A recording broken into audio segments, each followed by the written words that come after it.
Yes, sir. I want you to know, I don't know anything about your case. All I know is that you've now, as of 3/26, yesterday, you picked up a failure to stop and give information. What happened? Or, well, hold on. You have the right to remain silent. Anything you say can or will be used against you. Okay. On March 25th, 2025, officers were dispatched to 15357 Wallaceville Road in Harris County, Texas, regarding an FHDI call. Upon arrival, the officer spoke with the complainant, who stated that she followed the defendant after the defendant's vehicle hit her twice and failed to stop and give information. The complainant stated that she was driving southbound on the East Sam Houston Parkway, and the defendant failed to drive in her lane and sideswiped her, causing the vehicle damage to the right side panel of the defendant's vehicle. The complainant stated that she blew her horn several times for the defendant to stop, and the defendant refused. The complainant followed for approximately 3 miles to 15242 Wallaceville Road, and the complainant and the defendant exited their vehicle, and the complainant told the defendant that she hit her vehicle and needed insurance information. The defendant then told the complainant no, and that she was getting something to eat. The defendant went inside the business, exited, and then entered her vehicle and attempted to drive away. The complainant blew her horn several times to get the defendant to stop and told her the police were coming, but the defendant ignored the complainant. The defendant then began to put her vehicle in reverse and proceed backwards, hitting the complainant's vehicle a second time. The So are complainant, you telling me that now it was intentional? the complainant moved her vehicle to avoid being hit and followed the defendant.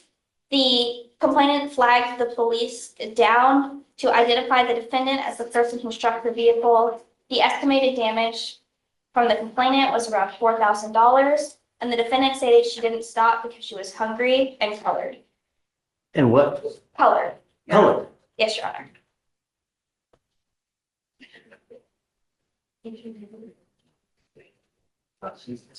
Can you look up to see if she has a valid Texas driver license? Yes.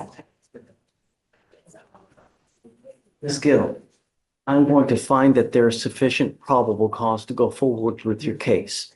Not only are you on a felony probation for assault of a peace officer, not only are you on felony probation for injury to a child under 15, but you pick up, after both of those, an evading arrest in a motor vehicle, and now an FSGI. I am taking away your privilege to drive. You will now be signing an affidavit with me today, promising me you're not going to drive. I don't give a rat's behind what your excuse is. If I find that you drive in violation of this affidavit, I will have a contempt. I can have a contempt hearing. I can have a contempt. After.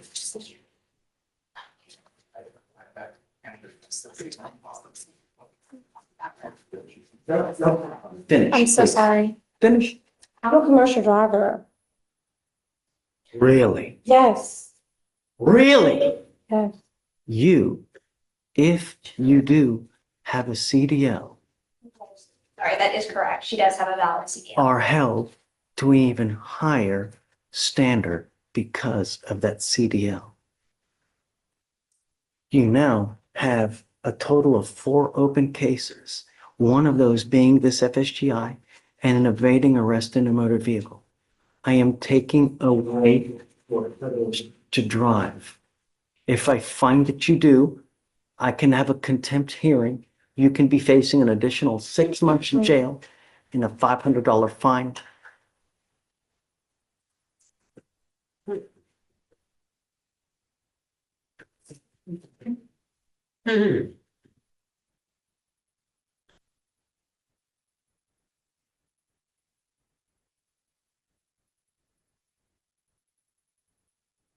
I truly am at a loss with the attitude. Okay. Truly. Okay. In this case here, not only do we have an FSGI, but it's also alleged that you backed up and hit the person intentionally. Because Wow. allegedly hungry and covered. So now, this is an affidavit, and I hope that you take it seriously. Because if you don't, there will truly be disastrous consequences. Ms. Gill, I want you to understand that I'm going to do everything in my power to protect my public at all costs. Do you understand? I understand you, Your Honor.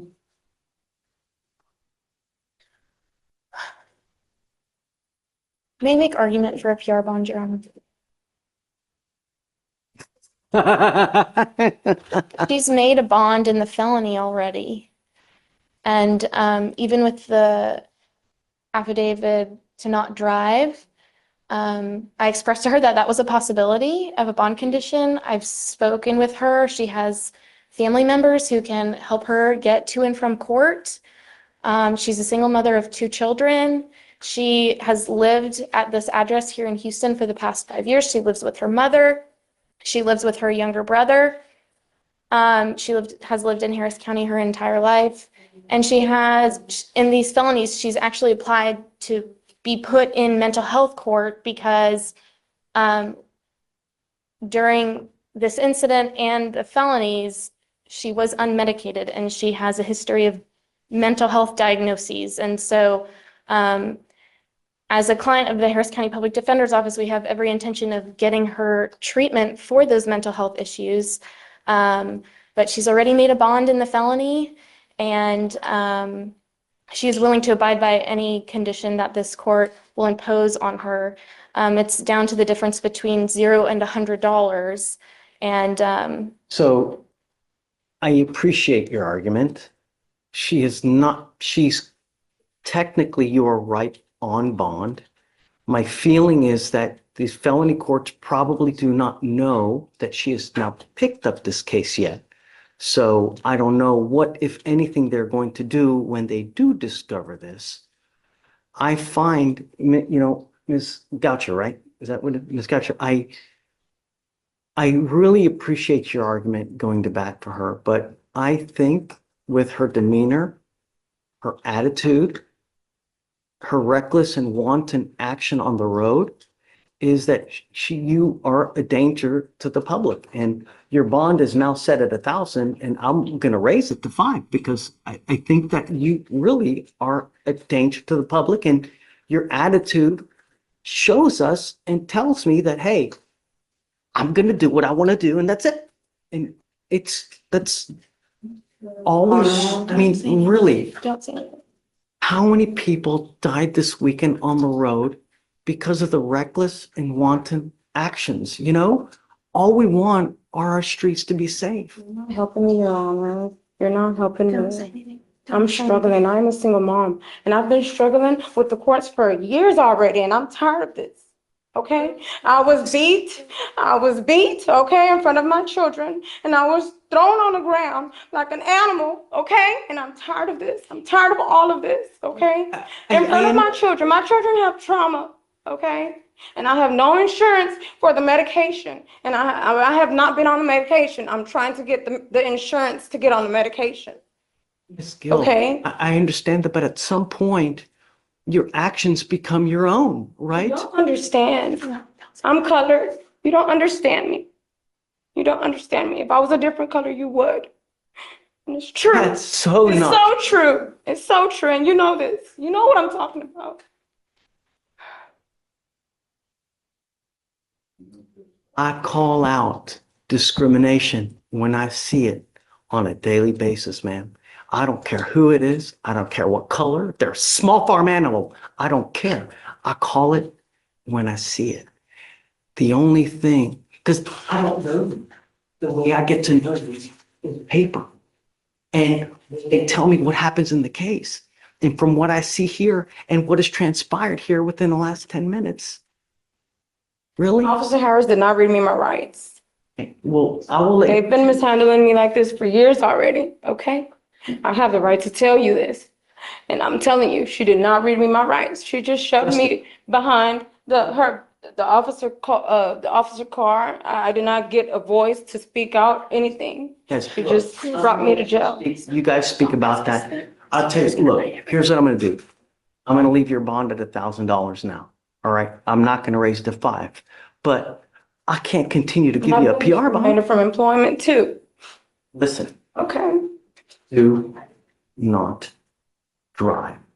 It's the only thing I'm asking you to do. I'm a commercial driver. Don't pick up a new Yes, case. sir. Yes, sir. And just, all right. Come on. Justin.